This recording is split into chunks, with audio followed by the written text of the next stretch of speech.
Agora não, eu tenho uma pergunta boa. Eu queria que você falasse, Franklin, a respeito dos salmos imprecatórios, se eles podem ser orados hoje pela igreja. Ok. Vou ficar de pé agora então. Isso é difícil. Não dá para ficar relaxado. A maior parte da gente nunca provou uma tormenta como aquelas pessoas que oraram nos salmos imprecatórios. Então é fácil a gente, talvez infectado pela teologia liberal, achar os salmos imprecatórios bárbaros, sujos, violentos demais. Qual o contexto, por exemplo, do Salmo 137? Vamos ler aqui para ficar escandalizado um pouquinho. Para quem é que acha que a fé cristã é esmilinguido, ursinho carinhoso, né? Então, lembra do ursinho? Então, exatamente. Negócio fofinho, bonitinho, né? Vou fazer uma leitura rápida dele e quero fazer alguns comentários então. Às margens dos rios da Babilônia, nós nos assentávamos e chorávamos, lembrando-nos de Sião.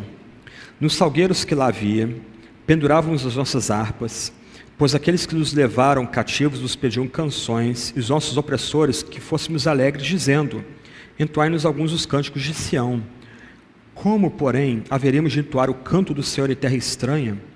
Se eu de ti me esquecer, ó Jerusalém, que se resseque a minha mão direita, apegue-se a língua ao paladar, se não me lembrar de ti, se não preferir eu Jerusalém a minha maior alegria. Contra os filhos de Edom, lembra-te, Senhor, no dia de Jerusalém, pois diziam: arrasai até os fundamentos.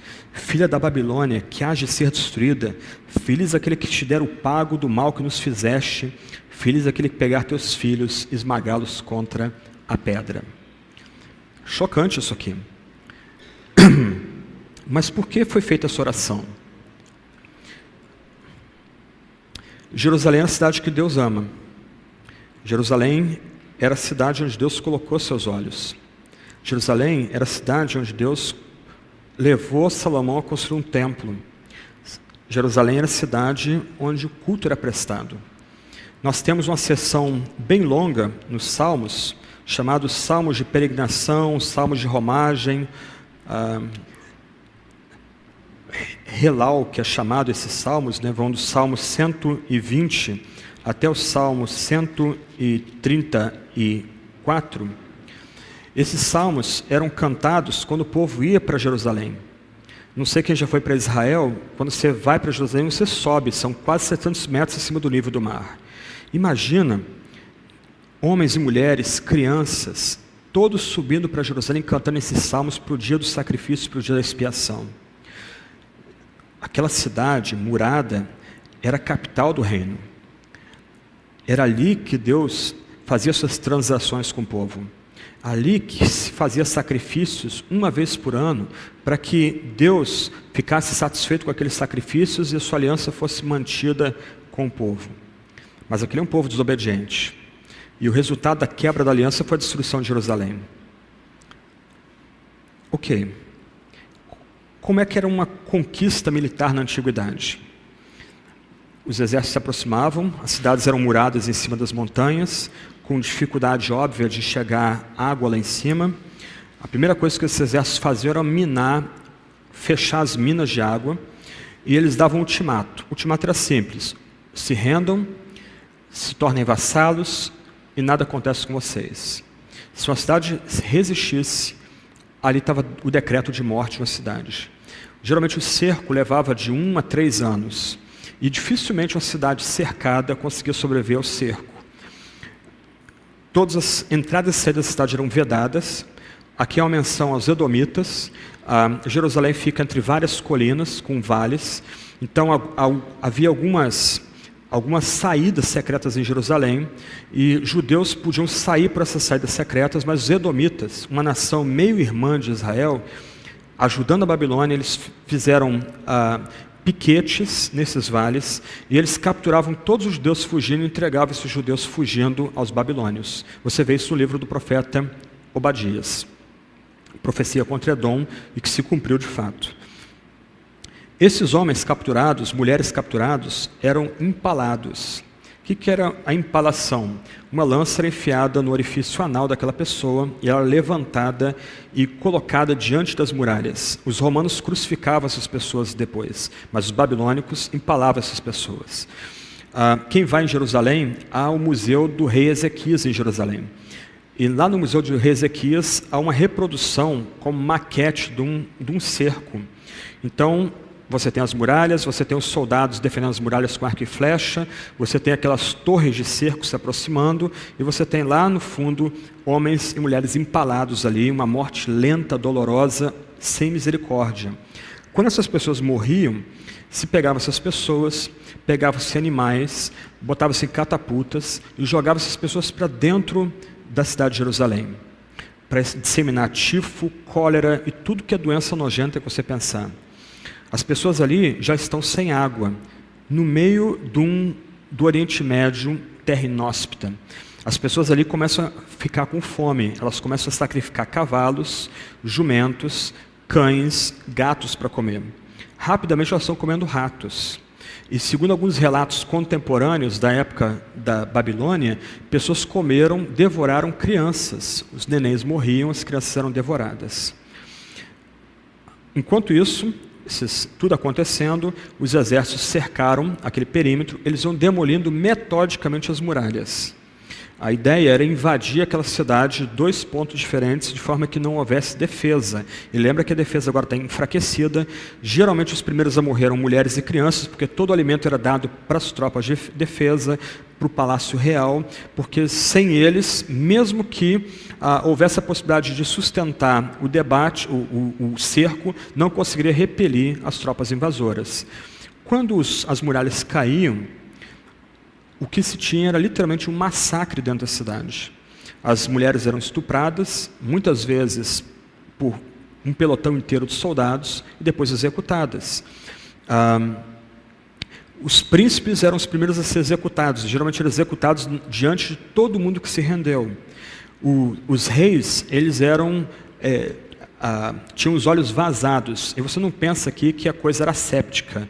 Geralmente, para mostrar o triunfo do rei, no caso Nabucodonosor, ele vinha de pé, com toda a sua armadura, descia da sua carruagem, o rei de Judá, todo amarrado, de joelhos, ele vinha, botava as mãos sobre o crânio daquele rei, do rei de Judá, e apertava os olhos até vazar os olhos, até estraçalhar os olhos daquele rei. Ok, a Babilônia tinha por hábito deserdar ou tirar os povos das suas terras. A gente lê sobre o Vale dos Ossos Secos, não consegue conectar com a história real. Ezequiel 37. Lembra que Deus dá uma visão para o profeta, o Vale dos Ossos Secos, e o profeta é comandado a chamar aqueles ossos à vida, o Espírito Santo trazer aqueles ossos à vida. O que eram os ossos secos? A cidade caiu, a liderança da cidade foi exterminada, príncipes, sacerdotes, o rei agora está cegado, ele é carregado cego junto aos pés de Nabucodonosor como um troféu, ele vai ser mantido vivo durante o tempo que for necessário como um troféu na Babilônia, mas todo mundo que sobreviveu, enfraquecidos, alquebrados, humilhados, perderam tudo, templo destruído, casa de Deus arrasada, eles eram amarrados. Botava-se corda nos punhos e essas cordas eram amarradas no pescoço. Então você pensa em várias filas de pessoas, umas atrás das outras amarradas. E esse não é um povo qualquer, é o povo da aliança, é menina dos olhos de Deus. Aquele povo vai para o deserto, todos amarrados, muitos enfraquecidos, já feridos, membros quebrados, o cara fugindo, pulou da casa, quebrou a perna, quebrou o braço, não tem problema. Vai lá. Aí um cara cai. Você acha que o soldado babilônico ia lá cortar a corda dele para o resto da turma ir embora? De jeito nenhum. Aquele cara provavelmente seria chutado e espancado até a morte, e todos amarrados a eles ficariam junto dele no deserto. Então, para encurtar a historinha de terror aqui, todo o caminho entre Jerusalém e a Babilônia foi pavimentado com ossos. Ossos do povo de Deus. Ossos da nação que Deus amou, ossos, cadáveres, daquele povo que era um lobo uivando no deserto e que Deus resolveu amar deliberadamente. Ok, gente, ninguém aqui tem sangue de barata. Como é que vocês orariam diante de um Deus que é completamente santo e reto e íntegro diante dessa calamidade? Será que a gente oraria oração fofinha? Ah, Deus, perdoa essas pessoas. Será que a gente oraria assim? Não sei se vocês acompanham o assassinato daquele jornalista da Band. A mulher daquele homem, uma mulher de muita fibra. A jornalista, bobona, vira para ela e pergunta: você perdoa os assassinos? Ela responde: meu marido está se indo. Meu marido está se indo. Essa é a resposta profunda. Isso é a resposta profunda. O meu marido está se indo, ele está falecendo. A jornalista pergunta: você perdoa os assassinos? Ela responde: meu marido está morrendo. Mas a expressão que ela usou é: meu marido está se indo. Isso é uma resposta profunda. Diante de um Deus que é todo santo, um Deus que é completamente reto e íntegro, lembra de Abacuque, que Abacuque é mesmo pano de fundo aqui.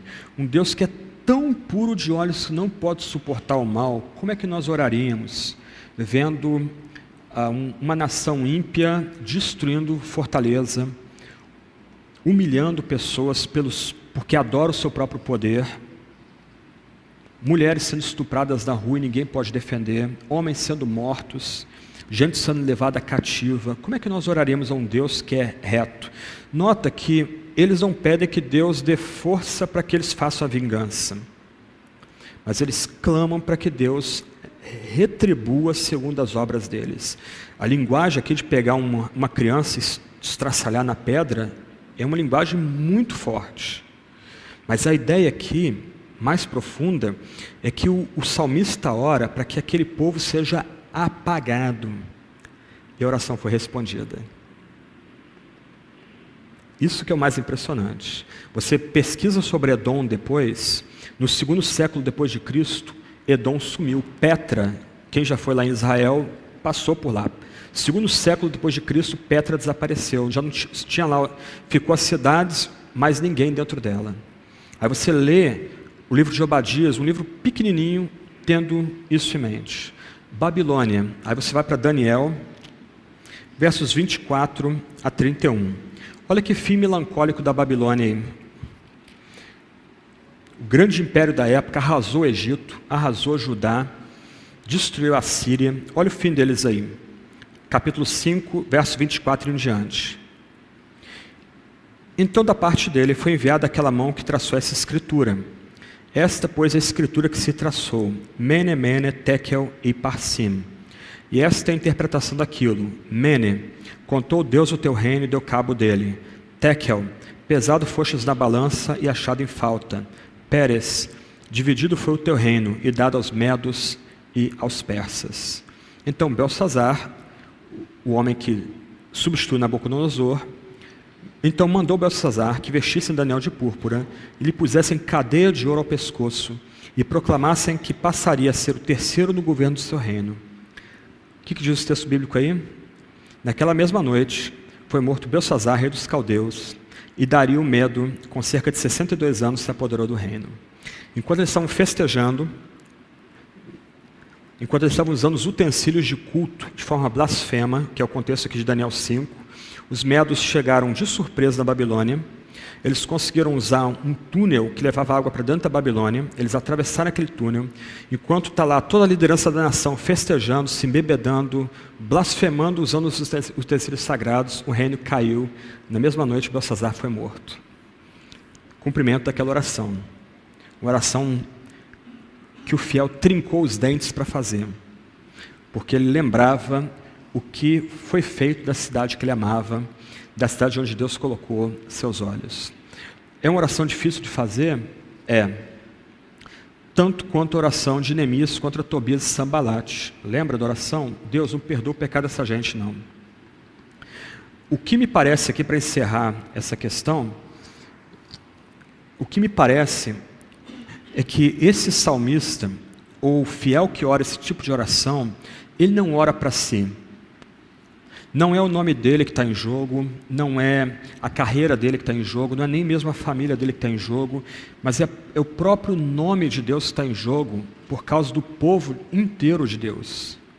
Então, Jerusalém era a cidade onde Deus colocou seus olhos, era a cidade onde Deus recebia culto, e essa cidade foi arrasada até o pó. E agora, o salmista, ele clama para que Deus lembre do que foi feito à cidade dele. Mais uma vez, se os salmos são nosso espelho de oração, talvez haja um momento que a gente vai orar assim. Por exemplo, por ano morrem 35 mil pessoas por arma de fogo no Brasil. É um pequeno Vietnã por ano. De 65 a 75, morreram 50 mil americanos no Vietnã. 50 mil soldados americanos mortos no Vietnã. Por ano, morrem no Brasil 35 mil brasileiros por arma de fogo, dados do Ministério da Saúde. Será que não é o caso de a gente começar a orar assim, num país onde 80% dos crimes não são solucionados, onde a lei tem tantas brechas que a vítima nunca vai ser vindicada? A vítima nunca vai receber justiça? Será que não é hora de clamar: até quando, Senhor? Aí entram os salmos imprecatórios e o que eles têm para ensinar para a gente. Ok?